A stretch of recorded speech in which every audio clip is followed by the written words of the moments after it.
Hey everyone, this is Sudhir Singh and welcome to my channel Mr. Adamant.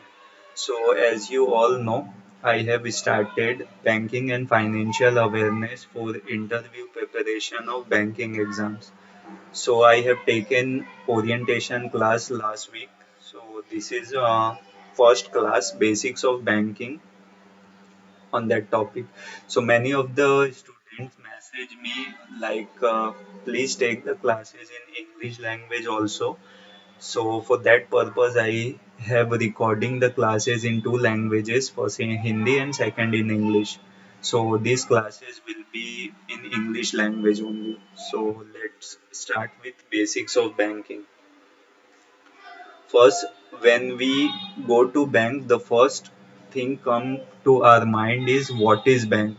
So bank is basically a financial institution which accepts deposit and provide loans and the advances, and it provides some other financial services also.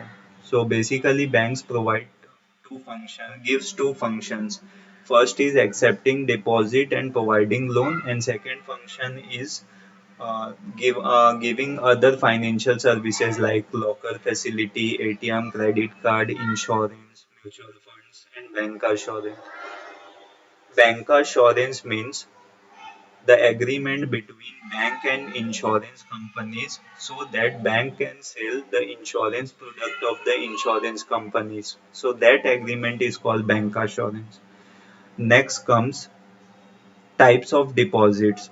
So every bank have two types of deposit. First is demand deposit and second is time of term deposit.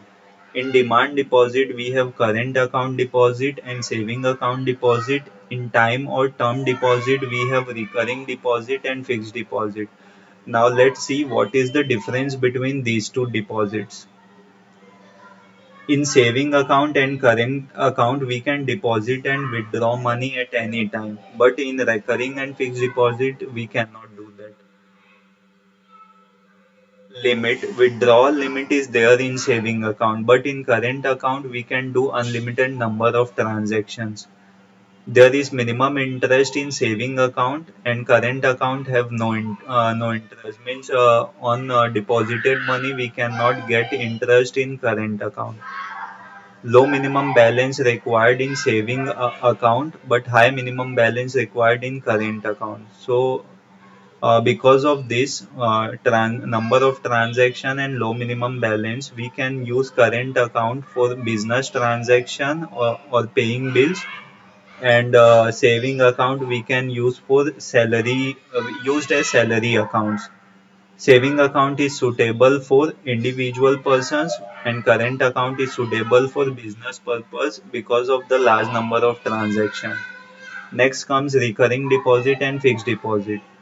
In recurring deposit, we have to give the money every month or quarterly or yearly basis in that account as per our requirement. But in fixed deposit, we need to deposit the money, whole money, that is lump sum money, in one go. Time period of recurring deposit minimum is 6 months and maximum is 10 years. Fixed deposit, it is 7 days minimum and 10-year maximum. Interest is always higher in FD as compared to RD. Next is loans and advances. Means giving money for short term as well as long term. Short term means less than or up to 1 year, and long term means more than 1 year. So example of loans are education loan, home loan, etc. Then advances means lending money for short term only, that is less than and up to 1 year. Then there are three types of advances. First is cash credit, second is overdraft, and third is bill discount. So cash credit advance we use if we need money for less number of days or less than 1 year. So in cash credit we have to give certain securities or hypothecation of securities. Hypothecation meaning is that some fruit vendor is there, so he cannot give fruit as security. So we can say that hypothecation of fruits This is hypothecation. One company has machinery, so he can give hypothecation of machineries. So that is hypothecation. So in cash credit, one like in loan, one amount is sanctioned. Bank has sanctioned 5 lakh amount. So if you are using 1 lakh only for 1 month, so in that month only some interest. You have to give on 1 lakh only, not the whole amount, that is 5 lakh. So because of this, the cash credit accumulate less amount of interest as compared to overdraft. Now next is overdraft. So suppose you have a current account, and in current account you have a balance of 1 lakh only, but your overdraft limit is 5 lakh rupees. So you can avail 5 lakh rupees as overdraft or loan. But in that case, if you are using only 1 lakh rupees, but interest will be charged on whole 5 lakh rupees. So because of this, the overdraft interest will be always higher than cash credit. Third type of advance is bill discounted. Bill discounted is also one type of advance in which money is lent for short term only, that is up to 1 year only. In this type of advance, bill of exchange is instrument comes into a picture. So let's take an example. Suppose company A is a manufacturer, a car manufacturer, company B is a tire manufacturer, and bank is there who is providing bill of exchange and instrument for bill discount. Company A got the order to develop a car. For that, he needs tire of 1 lakh rupees, but he don't have an adequate amount of funds. Then company B, who is tire manufacturer, who needs funds immediate in place of their tires, but company A cannot provide that. So in that case, company A will go to bank. Bank will write an bill of exchange instrument in place of discounting some rupees. So 1 lakh rupees is requirement of company A. So because of bill discounting, 5% interest bank will charge, 5% discount it will charge. So in place of 1 lakh rupees, 95,000 rupees it will directly give to company B, that is tire manufacturer. So company B got his money for tire. Then 1 lakh rupees tire company B will give to company A. So company A also got his tire for manufacturing the car, and company A now will take the bill of exchange and will provide the 1 lakh rupees of bank in installment, like in 1 year. So he got the tire also, and not he do not need to provide all the money to bank at one go. He can go in installment.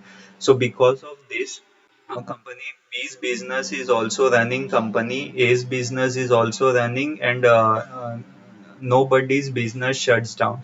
So this is the example of bill discounting, and this advance is used for running the business smoothly. Next, what is the difference between cash credit and overdraft? In cash credit, interest rate is lower, and in overdraft, it is higher, because in cash credit, we can use only that amount of money that we need to use it. So interest will be charged on that money only, not the whole sanction money. Then cash credit loan can be availed on hypothecation of stocks and inventory, but overdraft loan can be availed on credit history relationship with the bank. And cash credit should be availed for business purposes only, but overdraft can be used for any purpose. Cash credit In cash credit, loan amount will be based on the volume of stocks and inventory, but in overdraft it is based on the financial statements and security deposit. Next term comes as financial inclusion. Financial inclusion is the process to make financial products and services available to unbanked area. Unbanked area is an area or region where banking services are not there. So for the financial inclusion purpose, payment bank and small finance bank have been developed. Next, there are two types of transaction. First is interbank or off-us transaction, in which fund transfer takes place between different banks, like SBI to BOI fund transfer, BOI to central bank fund transfer. Second is intra-bank or on-us transaction. In this, same bank fund transfer takes place. Example, SBI to SBI fund transfer or central bank to central bank fund transfer. Payment bank. So payment bank can accept demand deposit, that is current account and saving account, but it cannot accept term deposit, that is recurring deposit and fixed deposit. Payment bank can accept deposit of up to 2 lakh per customer. Payment bank cannot provide loans. It provides debit and ATM card, but it cannot provide credit card. Minimum capital requirement for opening payment bank is 100 crore. 25% of the payment bank branches should be in unbanked rural areas, and foreign shareholding in payment bank is 74%. Nachiket More Committee is the committee which recommended payment bank. There are total six payment banks in India. First is Airtel Payment Bank based in Delhi. So I have listed down all the payment banks headquarters and their taglines. You can read it. Next is Small Finance Bank. Small Finance Bank provides more facilities than payment bank. So it provide demand deposit as well as term deposit. Here deposit limit is not there, no maximum balance limit is there. SFB provide loans, debit ATM card, credit card. Minimum capital requirement to open SFB is 200 crore, and owner should have experience of 10 years in banking and finance. Then 25% of SFB branches must be in unbanked rural areas, and 74% of foreign shareholding should be permitted. Usha Thorat Committee is the committee who recommended the Small Finance Bank.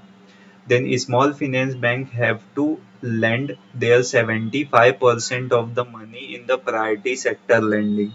So priority sector lending is basically a different chapter. So I'll explain later, but I'll give you some insights of PSL term. So priority sector lending, there are total eight priority sectors. Example, agriculture, MSME, then education. So for each sector, bank is having target of giving some percent of their money into those sectors. So that is priority sector.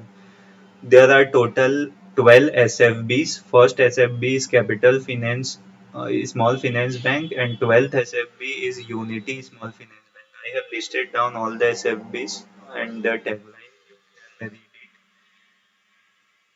Next is history of banking. So in 1770, first bank was established in India, and that is the Bank of Hindustan. Then Britishers established three more banks called Presidency Bank for their trade. That is Bank of Calcutta in 1806, renamed as Bank of Bengal in 1809. Then Bank of Bombay in 1840 and Bank of Madras in 1843. Then they converted Presidency Bank or merged Presidency Bank and formed Imperial Bank of India in 1921. Indian government, then AD Gorewala committee have been set up by Indian government. Then they recommended to convert to nationalize Imperial Bank of India and rename it as State Bank of India in 1955. So in 1959, there are total eight subsidiaries of SBI known as the Associate Bank of SBI. State Bank of Saurashtra, which was merged in SBI in 2008. State Bank of Indore, which was merged in SBI in 2010. State Bank of Bikaner and State Bank of Jaipur. These two banks merged in 1963 and renamed as State Bank of Bikaner and Jaipur. Then State Bank of Hyderabad, State Bank of Patiala, State Bank of Mysore, State Bank of Travancore. Above five associate banks of SBI along with Bharti Mahila Bank have been merged into SBI on 1st April 2017. Bharti Mahila Bank is a special kind of bank for women empowerment. Then PNB was the first bank managed by Indians. Managed by Indian means all the working people in PNBs are Indian. It was established in Lahore in 1894. Then comes Central Bank of India, which was truly Swadeshi Bank of India. That means wholly owned and managed by Indians. Wholly owned by Indian means 100% capital by Indians. So Central Bank of India was established in 1911. Then in London, the first overseas branch have been opened by Bank of India in 1946. This was the first Indian bank which opened their first branch outside India. Then next comes nationalization in India. Nationalization is basically converting private banks to government banks. So there were 14 banks with minimum capital of 50 crore were nationalized on 19 July 1969. On 15th April 1980, six more banks with minimum capital of 200 crore have been nationalized. Hence, total 20 nationalized banks were there in 1980. Then comes the merger of the bank. So New Bank of India merged in Punjab National Bank on 4th September 1993. So 19 nationalized bank remains. Next, Vijaya Bank and Dena Bank have been merged with Bank of Baroda on 1st April 2019. So 17 nationalized bank remains. Next, 10 public sector bank amalgamated with 4 banks on 1st April 2020, so 11 nationalized banks remains. So those 10 public sector banks were Oriental Bank of Commerce and United Bank of India were merged to Punjab National Bank. Syndicate Bank has been merged into Canara Bank. Allahabad Bank has been merged into Indian Bank. Andhra Bank and Corporation Bank have been merged into Union Bank of India. So in 2017, total 27 PSBs was there. Now post merger, only 12 PSBs were there.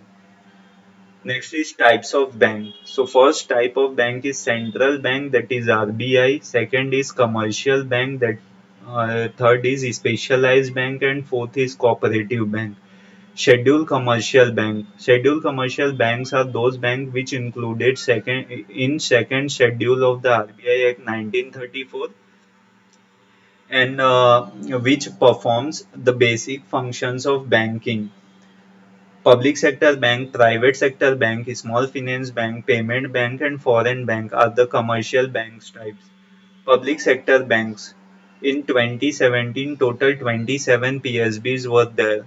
One SBI, five associate banks of SBI, Bharatiya Mahila Bank, IDBI Bank, and 19 nationalized bank. After merger, there are total 12 PSBs, one State Bank of India, and 11 nationalized bank.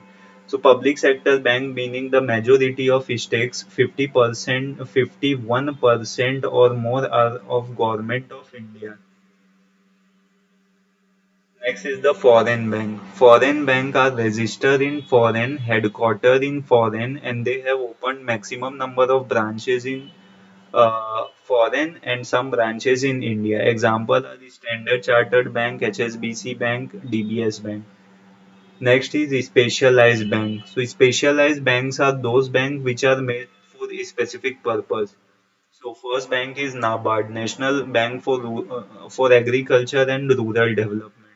So NABARD Bank is developed for developing the rural economy and agriculture. It was established on 12 July 1982 and headquartered in Mumbai. Next is Exim Bank, Export Import Bank of India. This bank is made for boosting export import sector and giving loans to foreign countries. Giving loans to foreign country means a line of credit. It was established in 1982 and headquartered in Mumbai. Third is SIDBI, Small Industries Development Bank of India. This bank is made for giving the loans to small industries and MSMEs. It was established on 2nd April 1990 and headquartered in Lucknow. Next is NHB, National Housing Finance. So this bank is made for promoting housing finance institution and providing financial support to those institutions who are promoting financial housing finance. It was established on 9th July 1988 and headquartered in New Delhi. Next is IFCI, Industrial Finance Corporation of India. This bank is made to provide medium and long-term finance to industries. It was established on 1st July 1948 and headquartered in New Delhi. Next comes NBFCs, non-banking financial company. NBFCs are basically establishment or public limited companies which are registered under the Companies Act 1956. Some NBFCs provide both deposit and loan services, but some provide only loan services. NBFCs do not accept demand deposit, they will accept only time and term deposit. Deposit in NBFC are minimum for 1 year and maximum for 5 years. NBFC provide more return than bank. But there is one disadvantage in NBFC, that is DICGC is not covered in NBFC. DICGC means Deposit Insurance and Credit Guarantee Corporation.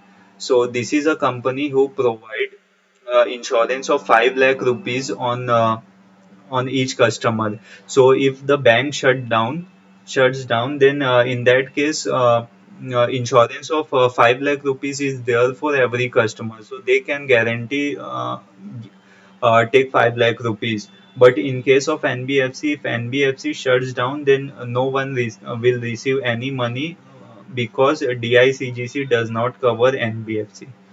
Next is guidelines for on-tap licensing of small finance bank in private sector. On-tap is basically an on-demand licensing of converting primary UCBs, urban cooperative bank and payment bank to small finance bank. For the small finance bank, the minimum capital requirement is 200 crore. But if UCB desire to convert into SFB, then they can require only minimum capital of 100 crore rupees. But one condition is that like they have to convert their capital to 200 crore within 5 years from the date of commencement of business. And for payment bank, they can apply for conversion into SFBs after 5 years of their operation as payment bank. Next is cooperative bank. Cooperative bank are basically came because the government aim is to promote saving and investment habit among the people of the rural part of the country. So before RRBs, we have cooperative bank which are covering the rural part of country. So cooperative bank are comes under two acts, that is Banking Regulation Act 1949 and Cooperative Society Act 1955. So they are cooperative credit institution divided into two types: urban cooperative bank and rural cooperative credit institution. Urban cooperative bank further divided into scheduled UCBs and non-scheduled UCBs, while rural cooperative credit institution divided into short-term and long-term. So I have given the diagram where further division is given there, so you can check it. Then in January 2020, RBI revised the supervisory action framework for UCBs. So in 2021, RBI appointed a committee that suggested four-tier structure for UCB according to their deposit. So with deposit of rupees 100 crore, those UCBs are called Tier 1 UCBs. Tier 2 UCBs are with deposit between 100 crore and 1000 crore. Tier 3 UCBs with deposit between 1000 to 10,000 crore, and Tier 4 UCBs with deposit more than 10,000 crore. Then next comes Land Development Bank. A land development bank is a special kind of bank. This bank is developed for development of land, agriculture, and the uh, pulses and rice and other things produced by the agriculture. The first land development bank was started in 1920 in Punjab in Jhang. Then next comes local area bank. Local area bank was introduced in August 1996 by the finance minister. So it is local area bank come into picture for rural saving and investment thing.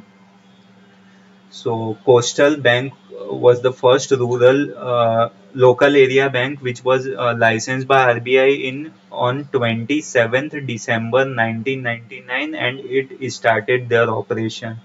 KBS Bank is one of the LABs which was operating presently in the country.